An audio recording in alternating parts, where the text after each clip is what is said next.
Hello guys, പുതിയൊരു വീഡിയോയിലേക്ക് ഏവർക്കും സ്വാഗതം. ഇവിടെ ഷോപ്പിങ്ങിന് ഇറങ്ങുന്ന സ്ത്രീകൾ, ബസ്സിൽ യാത്ര ചെയ്യുന്ന സ്ത്രീകൾ, അതുപോലെ തന്നെ ട്രെയിനിൽ യാത്ര ചെയ്യുന്ന സ്ത്രീകൾ, ഇവരെയൊക്കെ തോണ്ടാനും പിടിക്കാനും പോകുന്ന കുറച്ച് ഞരമ്പിൻ്റെ അസുഖമുള്ള പുരുഷന്മാരെ കുറിച്ചാണ് ഈ സ്ത്രീ പറയുന്നത്. അവർക്കുണ്ടായ ഒരു അനുഭവമാണ് ഇവിടെ പങ്കുവെക്കുന്നത്. അതൊന്ന് കേൾക്കാം. നമ്മളൊക്കെ ഇപ്പൊ പുറത്തിറങ്ങുന്ന ആൾക്കാരാണ് അല്ലെ, ബസ്സിലായാലും ട്രെയിനിലായാലും ഒക്കെ യാത്ര ചെയ്യുന്ന ആളുകളാണ്. അപ്പൊ ഈ ബസ്സിലും ട്രെയിനിലും ഒക്കെ യാത്ര ചെയ്യുന്ന ടൈമിൽ പലതരത്തിലുള്ള ഞരമ്പന്മാരെ നമ്മൾ കണ്ടിട്ടുണ്ടാവും അല്ലെ, കൂടുതൽ പേരും കണ്ടിട്ടുണ്ടാവും. ആളുകളെല്ലാം അടുത്തുണ്ടെങ്കിൽ അവയെ ഒന്ന് മാന്താനും തോണ്ടാനും പിച്ചാനും ഒക്കെ നിൽക്കുന്ന ആളുകളുണ്ടാവും. അപ്പൊ അങ്ങനെയുള്ള ആളുകളുടെ ഇടയിൽ എന്ത് ചെയ്യും, കുറെ ഭാഗം ലേഡീസ് അങ്ങ് ഒഴിഞ്ഞു മാറി അങ്ങ് പോകും. പ്രതികരണ ശേഷി ഇല്ലാഞ്ഞിട്ടാണോ അല്ലെങ്കിൽ പ്രതികരിച്ചിട്ട് കാര്യമില്ലെന്ന് തോന്നിയിട്ടാണോ എന്താണെന്ന് അറിയില്ല. അങ്ങനെ ഒട്ടുമിക്ക സ്ത്രീകളും പ്രതികരണശേഷി ഇല്ലാഞ്ഞിട്ടോ പ്രതികരിച്ചിട്ട് കാര്യമില്ലാഞ്ഞിട്ടോ അല്ല മിണ്ടാതിരിക്കുന്നതും ഒഴിഞ്ഞു പോകുന്നതും. അവർക്ക് പ്രതികരിച്ച ശേഷം ഉണ്ടാകുന്ന ഒരു നാണക്കേട്, ആ ഒരു കാര്യം ചിന്തിച്ചിട്ടും അഥവാ പ്രതികരിച്ചാൽ എന്താണ് സംഭവിക്കുക എന്നറിയാത്തത് കൊണ്ട് ചില സ്ത്രീകൾ കല്യാണം കഴിഞ്ഞവരായിരിക്കും, ചില സ്ത്രീകൾ അങ്ങനെ പല സ്ത്രീകളുണ്ടാവും. അവർക്ക് അവരുടെ ഭാവിയെക്കുറിച്ച് ആലോചിച്ചിട്ടും മാത്രമാണ് ഇങ്ങനെ മാറി നിൽക്കുന്നത്. തിരിഞ്ഞു നിന്ന് മുട്ടുകാല് ഉപയോഗിച്ചൊരു കുത്തു കൊടുത്താൽ കൂടെ നിന്ന് തല്ലാൻ കുറച്ച് ആളുകൾ ഉണ്ടാവും, ഉറപ്പാണ്, ഒരു സംശയമില്ല. നിങ്ങൾ തിരിഞ്ഞു നിന്ന് മുട്ടുകാല് ഉപയോഗിച്ചൊരു കുത്തു കൊടുക്കുകയാണെങ്കിൽ അവർക്ക് എതിരെ പ്രവർത്തിക്കാനും തല്ലാനും അവർക്ക് വേണ്ട ശിക്ഷാ നടപടി സ്വീകരിക്കാനും ഒക്കെ ആളുകളുണ്ടാവും. അത് മനസ്സിലാക്കിക്കൊണ്ട് പ്രതികരിച്ചു കഴിഞ്ഞാൽ ഇങ്ങനെയുള്ള ഞരമ്പന്മാരുടെ പലരുടെയും അസുഖം ചെയ്യും, അതോടെ കൂടി തീരും. അത് ചെയ്യാത്ത ഒരു കാരണത്താലാണ് ഇങ്ങനെയുള്ള ഞരമ്പന്മാർ വീണ്ടും വീണ്ടും അത് ആവർത്തിച്ചുകൊണ്ടിരിക്കുന്നത്. അങ്ങനെയൊക്കെ പോകുന്നത് കണ്ടിട്ടുണ്ട്. അപ്പൊ എനിക്ക് ഇതുപോലൊരു സംഭവം വന്നിട്ടുണ്ടായിരുന്നു. അപ്പൊ ചെറുപ്പത്തിൽ നടന്നൊരു കാര്യമാണ് കേട്ടോ. ചെറുപ്പത്തിൽ എന്ന് വെച്ചാൽ ഏകദേശം 8ാം ക്ലാസ്സിൽ പഠിക്കുന്ന ടൈമില് നമ്മുടെ നാട്ടിലൊക്കെ ചന്തയും കാര്യങ്ങളൊക്കെ ഉണ്ടാവും. ഓണച്ചന്ത എന്ന് പറയും. അപ്പൊ ഓണച്ചന്തന്റെ ടൈമിൽ നമ്മൾ പോവും, ഉമ്മയുടെ കൂടെ ഇങ്ങനെ കുറച്ച് സാധനങ്ങളൊക്കെ വിലക്കുറവിൽ കിട്ടും. അപ്പൊ അതൊന്ന് വാങ്ങിക്കാൻ വേണ്ടിട്ട് പോകും. അപ്പൊ അങ്ങനെ നമ്മൾ പോയ ടൈമിൽ നല്ല റഷ് ആയിരുന്നു അവിടെ. അപ്പൊ ജസ്റ്റ് ഒരു ടച്ച് ചെയ്തു. അപ്പൊ ടച്ച് ചെയ്ത ടൈമില് ഞാൻ എന്ത് ചെയ്തു, അത് അറിയാതെ അങ്ങ് തട്ടിപ്പോയതായിരിക്കും. കണ്ടോ, അതറിയാതെ തട്ടിപ്പോയെന്ന് വിചാരിച്ചപ്പോ ഇവനെന്ത് വിചാരിച്ചിട്ടുണ്ടാവും, അത് കുഴപ്പമില്ലല്ലോ എന്ന് വിചാരിച്ചിട്ടുണ്ടാവും, വീണ്ടും തട്ടിയിട്ടുണ്ടാവും. അങ്ങനെയുള്ള ഞരമ്പന്മാരെ സംബന്ധിച്ചിടത്തോളം ഇവരൊന്ന് ടച്ച് ചെയ്താൽ പ്രശ്നങ്ങൾ സൃഷ്ടിക്കാൻ താല്പര്യമില്ലാത്തത് കൊണ്ടും മാനക്കേടിനെ കുറിച്ച് ആലോചിച്ചിട്ടും ഇവർ പ്രതികരിക്കൂല. ആ സമയത്ത് ഞരമ്പന്റെ വിചാരം എന്താണ്, അത് കുഴപ്പമില്ല, അംഗീകരിക്കുന്നുണ്ട് എന്ന് വിചാരിച്ചിട്ട് വീണ്ടും എന്ത് ചെയ്യും, ഈ പരിപാടി തുടരും. ഫസ്റ്റ് അറ്റംപ്റ്റിൽ തന്നെ എന്ത് ചെയ്യണം, അതിന് പ്രതികരിക്കുക, തിരിഞ്ഞു നിന്ന് ഒരടി കൊടുക്കാനുള്ള ആർജവമെങ്കിലും സ്ത്രീകൾ കാണിക്കുക. അത്രയധികം ആളുകളുണ്ടല്ലോ വിട്ട്. പിന്നെ അത് കഴിഞ്ഞപ്പോഴത്തേക്ക് ഇയാൾ എന്ത് ചെയ്യുന്നു, ഇയാൾ കൈ എടുത്തിട്ട് അങ്ങ് തോണ്ടാൻ വേണ്ടി നിൽക്കുക, ബാക്കിൽ അങ്ങ് തോണ്ടുക. ഇത് കണ്ടപ്പോഴത്തേക്ക് ഞാൻ എന്ത് ചെയ്തു, വേഗം തന്നെ പുറം തിരിഞ്ഞിട്ട് അവനെ നോക്കി. എന്താണെന്ന് ചോദിക്കുമ്പോഴത്തേക്ക് എന്റെ ഉമ്മ പറഞ്ഞു എന്താ സംഭവം എന്ന് വെച്ച്. ഞാൻ പറഞ്ഞു ഇയാളുടെ എന്നെ തോണ്ടി നിന്ന് പറഞ്ഞു. എന്താണെന്ന് ചോദിക്കാൻ നിൽക്കാതെ ചെരുപ്പൂരി ഒന്നാണ് കൊടുത്താല് അയാൾക്കും മനസ്സിലാവും ചെയ്തത് ശരിയായില്ല എന്നുള്ളത്. കാണുന്നവർക്കും തന്നെ വലിയ കുഴപ്പമില്ലാന്ന് തോന്നും, നിങ്ങൾക്കും തന്നെ ഒരു ആശ്വാസം കിട്ടും. മനസ്സിലായില്ലേ? അതാണ് ചെയ്യേണ്ടത്. ചെരുപ്പൂരിട്ട് ഒന്നാണ് കൊടുക്കുക.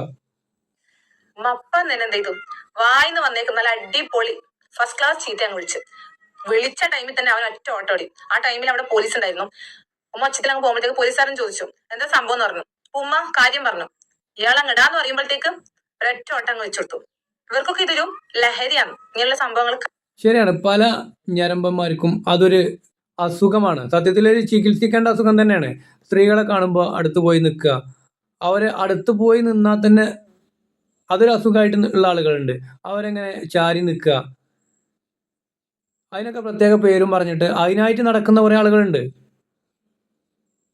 ഇവരൊന്നും പുരുഷന്മാരെ കൂട്ടത്തിൽ പെടുത്താൻ പറ്റില്ല. ഇവർ പ്രത്യേക ജീവികളാണ്. അങ്ങനെയുള്ള ജീവികളെ ആ ജീവികൾക്കനുസരിച്ച് അവരോട് പെരുമാറുക എന്നുള്ളതാണ്. അത് കയ്യിൽ കിട്ടുന്ന എന്താണോ അതുകൊണ്ട് കൊടുക്കടി, വേറൊന്നുമില്ല.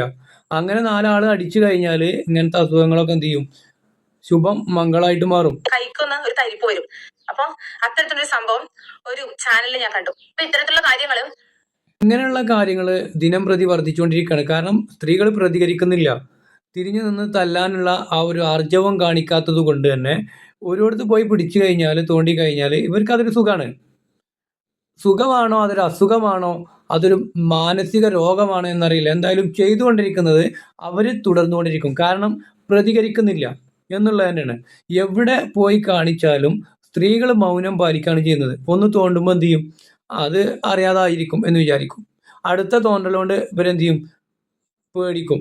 ഇനിയിപ്പോൾ അത് പ്രശ്നമാക്കണ്ട, ആകെ മാനക്കേടാണ് എന്ന് വിചാരിച്ചിട്ട് ആ ഒരു ഭയത്തോട് കൂടി അവർ മാറി നിൽക്കും. അപ്പോൾ ഇത് ചെയ്യുന്ന ഞരമ്പനെ സംബന്ധിച്ചിടത്തോളം ഇവനെന്താ വിചാരിക്കുന്നത്, അത് ആ സ്ത്രീ അവിടെ തന്നെ നിൽക്കണമെങ്കിൽ അവൾക്ക് കുഴപ്പമില്ല എന്ന് ചിന്തിച്ചിട്ട് ഞരമ്പൻ വീണ്ടും അവൻ്റെ പ്രവർത്തനം കൂട്ടിക്കൊണ്ടുവരല്ലാതെ ഒന്നും ചെയ്യില്ല. അതിന് പ്രതികരിച്ചേ മതിയാവും. അനുഭവമാണ്. ഒരു പ്രായമായ ഒരാൾ എൻ്റെ അനിയത്തിയോട് മോശമായി പെരുമാറി. കണ്ടോ, ഒരു പ്രായമായ ഒരാളാണത്. അയാളെ കണ്ണുമുറും കണ്ടോളി നിങ്ങൾ. എത്ര വയസ്സുണ്ട്, ഒരു 19 വയസ്സെങ്കിലും ഉണ്ടാവും. എന്നിട്ട് അയാളെ കൈ പോണ കണ്ടോളിട്ട് നിങ്ങൾ. വീഡിയോയിൽ കാണാൻ പറ്റും അയാൾ ഭാഗത്ത് തൊടാൻ വരുന്ന ഒരു ഭാഗം. ഇത് ഒരു കുട്ടിക്ക് മാത്രമല്ല, നമുക്ക് പല കുട്ടികൾക്കും ഈ ഒരു അനുഭവം ഉണ്ടായിട്ടുണ്ട്. പലരും അത് ബാക്കിലോട്ട് മാറി നിന്ന് പോത്തേ ഉള്ളൂ. കാരണം പേടിക്കേണ്ട ആവശ്യമില്ല. ഇങ്ങനെയുള്ളവന്മാർക്ക് ഇങ്ങനെ ഒരു ഒറ്റ അടി ആ മുഖത്തോട് കൊടുത്താൽ അപ്പുറത്തുള്ളവരൊക്കെ ചോദിക്കും. അതുകൊണ്ട് ആ ഒരു അടിമന്തി ഒരു 10 അടിയിലൂടെ കിട്ടും. അത് കിട്ടിക്കഴിഞ്ഞാൽ സുഖമാവും. അത് അടിൻ്റെ കുറവാണ്. ചില അസുഖങ്ങൾ സുഖമാവണമെങ്കിൽ മേത്ത് നല്ലോണം പെരുത്താവണം. അടി കിട്ടിയാൽ മാറേണ്ട അസുഖം അടിച്ചന്നെ മാറ്റണം. മറുപടി തിരിച്ചു കൊടുത്തില്ലെങ്കിൽ അത് അവന്മാർക്ക് പിന്നെയും ആ ഒരു മനുഷ്യർക്ക് പിന്നെയും അതിലോട്ട് അവർ. ആ കുട്ടീൻ്റെ കൈ കണ്ട, ചെറിയ കുട്ടിയാണത്. ആ കൈയാണപ്പോൾ അവിടെ കാണുന്നത്. ചെറിയൊരു കുട്ടിയാണ്. ചെറിയ കുട്ടി, കൂടുതൽ പ്രായമില്ലാത്തൊരു കുട്ടി തന്നെയാണ്. ആ ഒരു കുട്ടീനെ അങ്ങനെ കാണിക്കുമ്പോൾ അയാളെ പേരക്കുട്ടീൻ്റെ പ്രായം ഉണ്ടാവുള്ളൂ. അയാളെ മോൻ്റെയോ മകളുടെയോ കുട്ടീൻ്റെ പ്രായത്തിലുള്ളൊരു കുട്ടീനോടാണ് പെരുമാറുന്നത്. അങ്ങനെയുള്ള ആളുകളോട് പ്രതികരിക്കേണ്ടത് കാലുമേ നല്ല ചെരുപ്പുണ്ടെങ്കിൽ അത് മെല്ലെ ഊരിയിട്ട് കൊടുക്കുക. കണ്ണ് മൂറടക്കി, മൂക്കിനൊക്കെ കൊടുക്കാൻ പറ്റുന്നുണ്ടെങ്കിൽ മൂക്കടക്കി കൊടുക്കുക. മൂക്കൊക്കെ പൊട്ടണം. ആ രീതിയിൽ അടിക്കുക. കണ്ണ് മൂറടക്കി അവിടെ പൂശി തന്നെ രണ്ടാണ് കൊടുക്കുമ്പോൾ നിൽക്കും. പിന്നെ എവിടെയും പോയി പിടിക്കൂല. കുഞ്ഞുങ്ങളെ എന്ത് കാണിക്കണം, അല്ലെങ്കിൽ അവർക്ക് ആ ഒരു സ്വഭാവം പിന്നെയും അവർ വളർത്തിക്കൊണ്ട് വരും. അതുകൊണ്ട് പബ്ലിക്കിൽ തന്നെ അവർ ചെയ്ത പ്രവർത്തിക്ക് പബ്ലിക്കിൽ തന്നെ മറുപടി കൊടുക്കണം. അതാണ് ഞങ്ങൾ ഈ വീഡിയോയിൽ കാണിച്ചിരിക്കുന്നത്. പബ്ലിക്കിൽ നിന്ന് നിങ്ങളെ ചെയ്താൽ പബ്ലിക്കിൽ നിന്ന് തന്നെ കൊടുക്കുക. ഒന്നും പേടിക്കാനില്ല, ഒരു മാനക്കേടും ആലോചിക്കാനില്ല. അഭിമാനത്തോടു കൂടി പ്രതികരിക്കുക. ആരും പേടിച്ച് ബാക്കിലോട്ട് പോവാതെ ആ സമയത്തുള്ള മറുപടി ആ സമയത്ത് തന്നെ അവർ കൊടുക്കുക തന്നെ വേണം. കണ്ടോ, അടിച്ചിട്ട് എൻ്റെ വീട്ടിൽ അമ്മയും പെങ്ങന്മാരൊന്നും ഇല്ല. അങ്ങനെ തന്നെ ചെയ്യണ്ടേ. ഒന്ന് കൊടുത്താൽ പോരാ.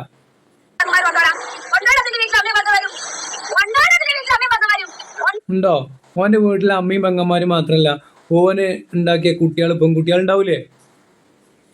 എന്തവനൊക്കെ പറയണ്ടേ.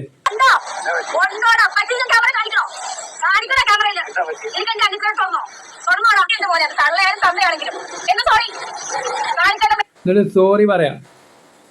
എത്ര വയസ്സുണ്ടോ ഓനൊക്കെ? ഉള്ള മുടിയൊക്കെ ചിലപ്പോൾ കറുപ്പിച്ചതാവും, നിറച്ച് അങ്ങേ തലത്തിയിട്ടുണ്ടാവും. കാലം അങ്ങോട്ട് നീട്ടിയിട്ടും വിചാരം മറ്റേ തന്നെ. കുറുക്കൻ ചത്താലും കണ്ണ് കോഴിക്കോട്ടുകാരനെ പോലെ തന്നെ. ഇതൊക്കെ ഇപ്പൊ കണ്ടില്ലേ, വളരെയധികം നന്നായിരിക്കുന്നു. അഭിനന്ദനങ്ങൾ അറിയിക്കുന്ന ഒരു വീഡിയോ തന്നെയാണത്. ഇങ്ങനെ ഓരോരുത്തരും പ്രതികരിക്കാൻ തുടങ്ങിയാൽ ഇങ്ങനെയുള്ള ഞരമ്പന്മാർ, ഇവർക്കൊരു അസുഖമാണിത്. അതിങ്ങനെ വെറുതെ ഇങ്ങനെ കൈയണിച്ചു കൊടുക്കുക, അല്ലെങ്കിൽ ഒന്ന് പിടിക്കാൻ പോവുക, അല്ലെങ്കിൽ ഒന്ന് തോണ്ടാൻ പോവുക. ഇത് എന്തെങ്കിലും കിട്ടുമോ? ഒന്നും കിട്ടിയിട്ടൊന്നല്ല. ഇതൊരു അസുഖമാണ്. ആ അസുഖം സുഖമാവണമെങ്കിൽ നല്ലോണം മേത്തൊരുത്താവണം. അടിയാണ് കിട്ടുമ്പോൾ സുഖമാണ് കേസാ. ഇങ്ങനെ നാലോടുന്ന് അയാൾക്ക് അടിയിട്ട് നോക്കട്ടെ, തീരുമാനമാവും. ഇപ്പോൾ ഈ ഒരു വീഡിയോ പബ്ലിക്കിൽ വന്നില്ലേ, അതോടുകൂടി ഇനി എവിടെയും തോണ്ടേണ്ടി വരില്ല. വീട്ടിലും പോയി തോണ്ടേണ്ടി വരില്ല. എവിടേക്കും പോകേണ്ടിയില്ല. വീട്ടിൻ്റെ അകത്തേക്ക് തന്നെ കയറാനേക്കൂല. അങ്ങനെ ആവുമ്പോൾ മനസ്സിലാവും ഇത് ശരിയായില്ല എന്നുള്ളത്. മറ്റെന്താ പറയുക, പ്രതികരിക്കാമെന്നാൽ അത് കുഴപ്പമില്ല, നല്ല ഏർപ്പാടായിട്ട് തോന്നുകയാണ്. ഓരോ സ്ത്രീകളും മനസ്സിലാക്കുക, നിങ്ങളുടെ അഭിമാനത്തെ പിച്ച് ചീന്താൻ വരുന്ന ഓരോ സ്ത്രീയും എന്താണ്, ഉമ്മയാണ്, പെങ്ങളാണ്, മകളാണ്. ഈ ഒരു ചിന്തയില്ലാതെ ഇങ്ങനത്തെ മനുഷ്യന്മാരുണ്ടാവും, ഞരമ്പന്മാർ. അങ്ങനെയുള്ള ആളുകൾ നിങ്ങളെ പിടിക്കാനോ തോണ്ടാനോ വന്നു കഴിഞ്ഞാൽ നിങ്ങൾക്ക് പ്രതികരിക്കാനുള്ള അവകാശമുണ്ട്. അത് അടിച്ചാൽ പോലും, അവരെ നിങ്ങൾ അടിച്ചാൽ തന്നെ, ഇനി ചെരുപ്പൂരി അടിച്ചെന്ന് വിചാരിച്ചോളി, നിങ്ങൾക്കൊന്നും വരാനില്ല. ഇങ്ങനത്തെ ആളുകളെ ഇതുപോലെ പബ്ലിക്കിൻ്റെ ഇടയിൽ നാറ്റിച്ച് കഴിഞ്ഞാലേ രക്ഷയുള്ളൂ. സ്ത്രീകൾ മനസ്സിലാക്കണം എന്താ വെച്ചാൽ, നിങ്ങളുടെ അടുത്തേക്ക് ഇങ്ങനത്തെ ഓരോ കോപ്രായതരം കൊണ്ടുവരുന്ന ഞരമ്പന്മാരോട് നിങ്ങൾ പ്രതികരിക്കുക, ചെരുപ്പൂരി അടിക്കുക. അതിനാരും നിങ്ങളൊന്നും ചെയ്യില്ല. കാരണം നിങ്ങളോട് ഇങ്ങനത്തെ കാര്യങ്ങൾ ചെയ്തു കഴിഞ്ഞാൽ അത് പ്രതികരിക്കാനുള്ള അവകാശം നിങ്ങൾക്ക് തീർത്തുണ്ട്. അങ്ങനെ നിങ്ങൾ പ്രതികരിച്ചു കഴിഞ്ഞാൽ അവർ വഷളാവുകയും അതിനനുസരിച്ച് അവർക്ക് ആളുകളുടെ അടുത്തുനിന്ന്, എന്തായാലും പബ്ലിക്കിൽ നിന്നാണല്ലോ ഇങ്ങനത്തെ കാര്യങ്ങൾ വരിക. പബ്ലിക്കിൽ നിന്ന് ജനത്തിരക്കുള്ള സമയത്ത് അല്ലെങ്കിൽ ഇങ്ങനെയുള്ള യാത്രകളിലാണ് വരിക. അവിടെ നിങ്ങളല്ലാതെ പല ആളുകളും ഉണ്ടാവും. ഒന്നുകിൽ മറ്റാരോടെങ്കിലും പറയുക, അല്ലെങ്കിൽ എന്ത് ചെയ്യുക, നിങ്ങൾ തന്നെ സ്വയം പ്രതികരിക്കുക. ആ പ്രതികരിക്കുന്നതോടുകൂടി അവിടെയുള്ള ആളുകളും കൂടി ചുറ്റും കൂടിയിട്ട് നല്ല ഉഷാറായിട്ട് പ്രതികരിച്ചോളും. അങ്ങനെ പ്രതികരിക്കുമ്പോൾ മാത്രമേ ഇങ്ങനെയുള്ള പ്രശ്നങ്ങൾ തീരുകയുമുള്ളൂ.